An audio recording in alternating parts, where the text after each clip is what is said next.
How many know where we're at in our study? I'll tell you, we've had a few weeks gone here that we haven't studied our book of Revelation, but we are in Revelation 13, and that's where we'll get started in the lesson tonight. If all the testimonies are over, don't want to interrupt anybody, don't want to miss a blessing here tonight. But let's go ahead and be looking, investigate this chapter tonight. I think it's most of all it's important that we study the book of Revelation and read the book of Revelation, because one of the verses in there says we're blessed if we do that. So I want to be made fully adequate. That's what the word blessed means.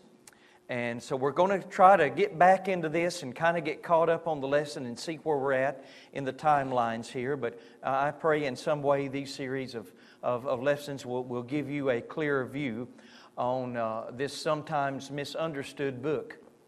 I believe if we keep it within its perspective and then go in and kind of dissect all the symbols, see what all the symbols mean in this book, we'll have a greater understanding of it. We are at the midpoint of the 7-year tribulation period in Revelation chapter 13. Understand that the Bible says that it's broke down in halves. You'll begin to see in chapter 13 where it's not called this time 3.5 years, it's called 42 months. 42 months is how much?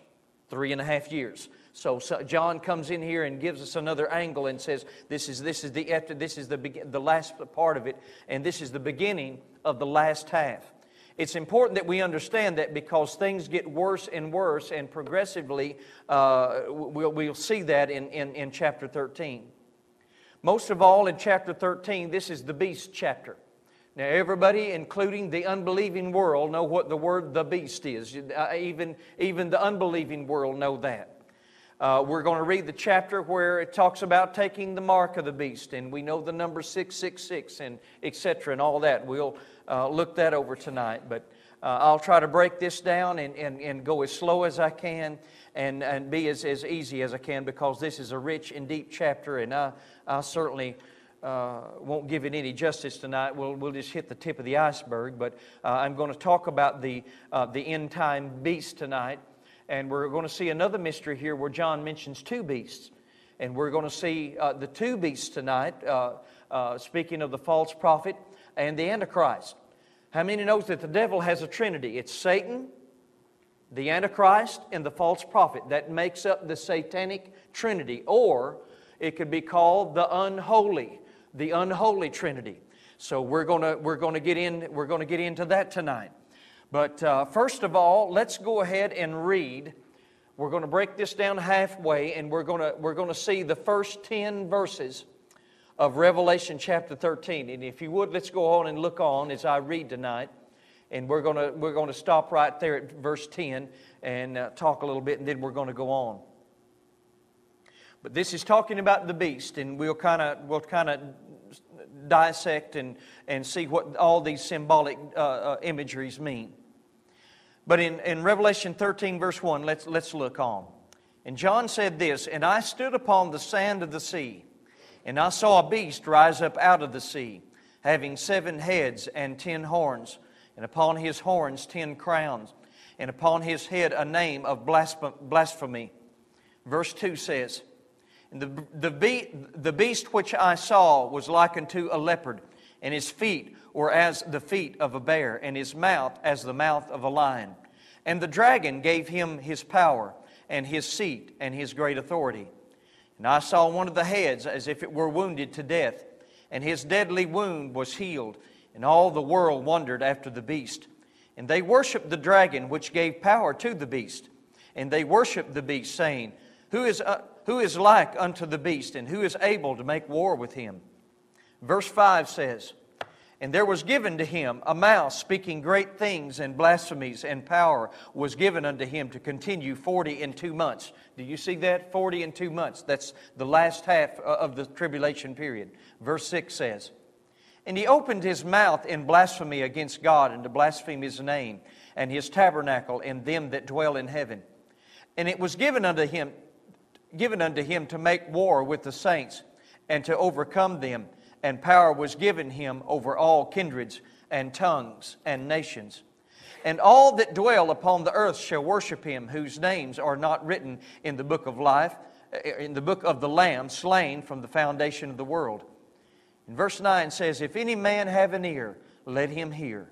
Verse 10 says, he that leadeth into captivity shall go into captivity, and he that killeth with the sword must be killed with the sword. Here is the patience and the faith of the saints.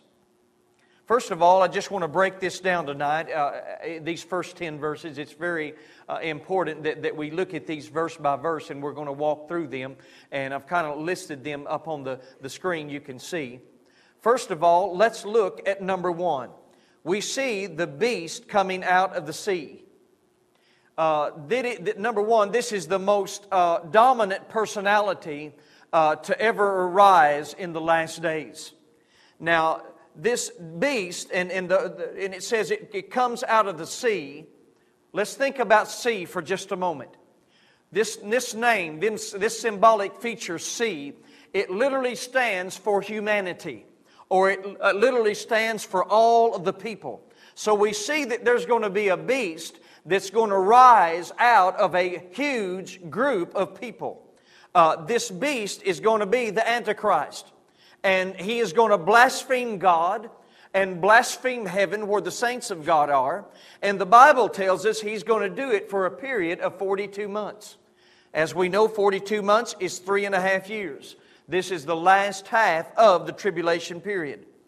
I want you to know that this kingdom of the Antichrist, it will be anti-God and it will be anti-Christ. Everything that exalts the name of God, he will be against. We've got to understand that. Apparently, God has stepped back. Apparently, God has taken His hands off of planet Earth for these last 3.5 years, because evil is coming in just one right after another, just like a machine gun hitting pop bottles. It begins to explode one right after another. So apparently God has taken His hands off of planet Earth, and He's allowed this Antichrist to rise up out of a sea of people, and they're going to turn to Him and they're going to applaud Him. I want you to know something, church. The world's going to love this man of perdition that is coming upon the face of the earth. And I thank God still that we are going to escape all these things. Jesus said we would not have to go through these things. Some teach that we're going to have to go through some of the tribulation period. I'm sorry, that is a false teaching. Yes, we will have tribulation and we will have difficult times. We're experiencing perilous times right now. But I want you to know we won't go through anything that the world's going to have to go through at this period of time. Notice John in this description, he mentions the 3.5 years for the first time as 42 months. He says in the King James Version, 40 and 2 months.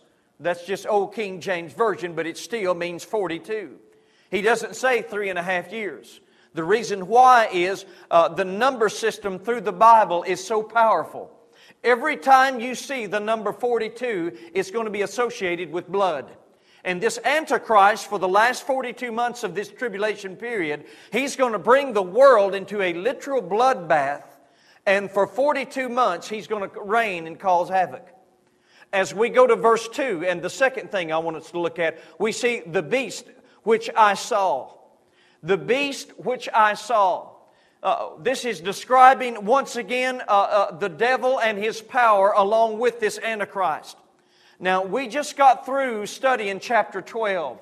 And when you go back and read chapter 12, it gives a detailed descriptive report of what the devil is like. And this description in chapter 13 is very, very similar to the dragon that's mentioned in chapter 12.